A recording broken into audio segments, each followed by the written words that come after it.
Okay, I've got a question here from Kate, who writes, Dear Bill, I've got a song that is quite basic and could be accompanied by 1, 4 and 5 chords. I know that I can add sixths, sevenths and ninths, but is there a formula for substituting chords? I'd like to make my arrangement a little bit more interesting. Okay, that's quite a good question. Let's just take it to bits to see what Kate is actually after there. So she's got this song, and you can apply this to any song you're improvising on or any song you're writing. But the chord sequence that Kate is using is really quite simple. As she says, it's just using 1, 4 and 5 chords. I'm going to assume we're going to be in the key of C to make things nice and simple. I should say that if you don't know what I'm talking about when I talk about different keys or 1, 4, 5 or any type of chord number or chord type, go back in my timeline and look at some of the basic videos on chords and harmony, because I haven't really got the time to go into detail on the basic stuff here. So if that terminology doesn't make a lot of sense to you, head back and look at some of my earlier stuff.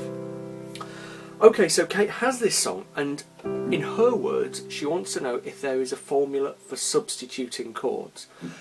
I'm going to slightly change the wording of your question there, Kate, because what she's actually talking about is extending chords. So taking a basic chord like C major and making it C major 6, C7, C major 7 or something like that.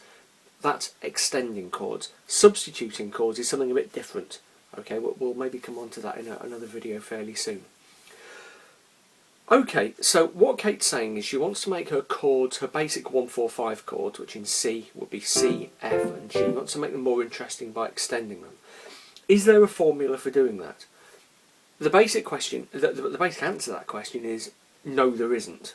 Okay, there are various little sort of rules and guidelines that we can look at, but there's no absolute strict formula. The way to do it is actually to think about the type of song you're working with or writing, and think about the context and the style and what sort of sound you want, and then use your ears to help you make the judgment about which chords work best. Now, when you have really become familiar with the sound of different chords, okay, you'll find you can do that with sort of it kind of becomes an instinctive decision. But when you're starting out, the thing to do is experiment with different types of chord and see what works. So let's look at Kate's specific example and imagine we've got quite a simple chord progression that just uses 1, 4 and 5 chords. So C, F and G in the key of C major. Let's imagine we're working with a progression that goes a bit like this. C, F, G, F, and back to C. Okay, really straightforward, about as simple as it gets. C, F, G, F, C. All I'm doing there is playing the very basic major chords. Yeah. So let's now try those basic chords with some extensions on, including the extensions that Kate talked about, and see how it changes the sound. So the particular extensions that Kate mentioned were sixths, sevenths and ninths. I hate trying to say sixths, it's a really hard word to say. Anyway, so sixths, sevenths and ninths. Let's look at using 6 chords instead of straight major chords to start with. So that's our C major. C6 is like that, so we're just adding the 6th note above the tonic there. Again, if you don't understand the basics of this type of chord, there is a video on 6th chords way back in my timeline, so have a look. So let's play the same sequence but adding the 6th to every chord. So C6, F6, G6, F6, C6.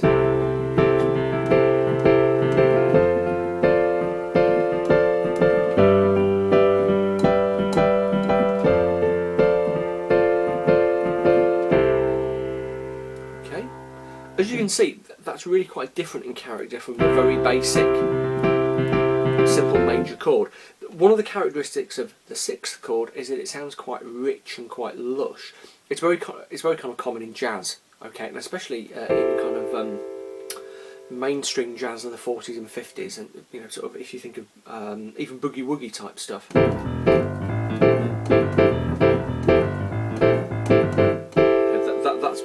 a very typical sort of a big band chord, if you like, from that era. So that's one type of effect we have. Now let's think about another type of extension. Let's say we play seventh chords instead of the simple major chords. Now obviously we've got, on a major chord, we've got two types of seventh. We've got, if we take C, C7, which we properly will call a dominant seventh chord. We've also got C major 7. Okay, again, if these chords don't make sense to you, check out my chord videos. Everything's explained there. Let's go first of all with C7 and see how we sound, and F7 and G7 of the sequence. F7, G7, F7, C7. Okay, so immediately again you can hear the effect. The seventh, the dominant seventh chord has a very, very bluesy sound. Okay, except when you play it on the fifth chord, the dominant chord, when it simply creates a really strong resolve back to the first chord. Okay, so a regular major chord on the fifth, and the dominant seventh on the fifth, and it's a strong resolve back. So quite an interesting effect. If you're after a bluesy kind of effect, then using lots of seventh chords, especially on your first and fourth chords, is a good thing to do.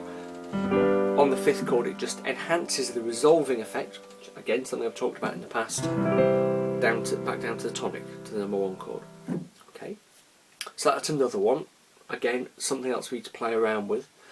Let's have a look at major seventh chords. Okay, so that's C major 7, and that's F major 7. G major 7 we'll hear in just a second. Let's play the sequence through. C major 7, F major 7, G major 7. Now, crunch. Do you see how that doesn't work quite as effectively? If you were after sort of a really way out, spaced out sound, it might do. But putting a major 7th onto the number 5 chord is always going to create a slightly odd effect. It works well on 1 and 4, okay, but on 5 you're probably better off sticking with a simple G7 rather than G major 7. Yeah? So see how different chords have different sounds depending on the context they're put in. Okay, really important lesson that. The major 7 chord itself, when you play it on the number 1 or the number 4 chord, has this lovely sort of spaced out, lush tone. It's really common in a lot of jazz, but also in pop, and you even hear a lot of major 7th sounds in kind of R&B and stuff like that. Okay, so extending it once more, and again I'm not going to look at every single possible chord, but then we can look at, as Kate suggested, ninth chords. Okay, we've got two types of ninth. That's C major 9, and that's C9. So as you can see, it's C major 7 with a ninth added. Okay, 1, 2, 3, 4, 5, 6, 7, 8, 9. Or C7 with a ninth added. Okay, C major 9, C9. Okay, if you play these chords in full, you actually need 2 hands to do it. As you'll see, because they're 5-note chords, and it's quite difficult to play them just with one hand. Okay, so let's try it with the sequence through with C9 and C major 9, and then look at another option. So here's C9.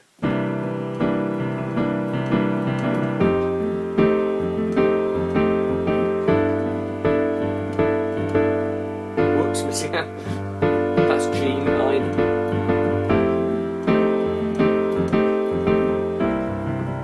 Getting a bit confused there, dropped in a major 9 by accident, but you can hear the basic effect. Okay, so C9, F9, G9, F9 and C9. Okay, a really sort of mellow jazzy sound. If we try the major ninths, it's different again.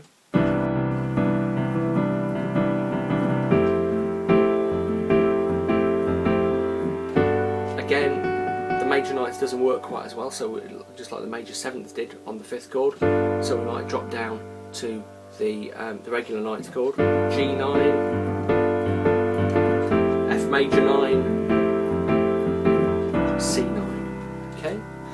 Again, something we've talked about in the past is the way that ninth chords are often dropped in actually as sort of suspensions. So often if you see a chord notated as C9, what the songwriter or the composer is actually doing is playing something like that. Okay, so rather than playing the full ninth chord, it's just dropped in the ninth note in the middle of the chord. That's a really common sound. F9, C9.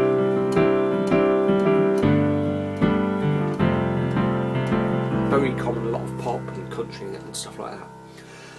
Okay, so that's a bit of a whistle-stop tour through those extensions that Kate was talking about in her question. As you can see, it's all about simply using your ears to decide what works. There are some things that we know usually won't work, so for example a major 7th chord on the 5th. Okay, it sounds a bit wacky, could work in some context, but usually you want the regular 7th chord on the 5th. But by and large, depending on the effect you're after, you can use whichever of those chords sound right to you. There isn't a particular formula for any one of these. Okay, so there we go. Hopefully that made sense. If you have any questions, do the usual, drop me a message, leave a comment on the comments thread. I will try to get back to you as soon as you can, though sometimes I have a lot of these to deal with. If you're a little bit unsure about chords and harmony and stuff like that, do check out my earlier videos. You may also be interested in my book, How to Really Play the Piano, the stuff your teacher never taught you, which covers loads and loads of stuff about how basic harmony works. In fact, the whole first section of the book is all about understanding harmony. Okay. Any more questions you have, different requests for videos you'd like making, by all means drop me a line because I'm always really interested to hear. Okay, there we go.